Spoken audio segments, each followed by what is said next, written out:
Welcome back. અમદાવાદમાં મુંબઈના વેપારી પાસેથી ટ્રાફિક પોલીસ દ્વારા તોડ કરવા મામલે વધુ એક પોલીસ કર્મી પર તવાઈ ઉતરી છે।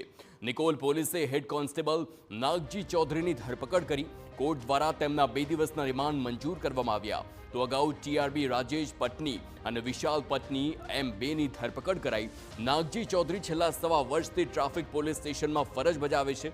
ઘટના સમયે નાગજી ચૌધરી સ્થળ પર જ ફરજ બજાવતા હતા। મહત્વનું છે, દાસ્તાન સર્કલ પાસે ટ્રાફિક પોલીસ દ્વારા મુંબઈના વેપારીને રોકી 5,88,000 રૂપિયા પડાવવામાં આવ્યા હતા। આ મામલે વેપારીએ નિકોલ પોલીસ સ્ટેશનમાં ફરિયાદ પણ નોંધાવી હતી। જે પોલીસ કર્મચારી છે નાગજીભાઈ એ જે આ બનાવ બન્યો દિવસે ત્યાં સ્થળ ઉપર હાજર હતા અને એમની સૂચના મુજબ જે ટીઆરબીના કર્મચારીઓ છે એ કામગીરી કરતા હતા, તેમજ ગાડીઓને રોકીને પૂછપરછ કરતા હતા અને જે વેપારીની ગાડી રોકવામાં આવેલી હતી એમની સૂચનાથી જ રોકવામાં આવેલી હતી અને ત્યારબાદ એને ત્યાં આગળ જે ટ્રાફિક પોલીસ સ્ટેશનની ચોકી છે ચોકીમાં જઈને એ લોકો જોડે આ તમામ પ્રકારના વ્યવહાર કરવામાં આવેલા હતા।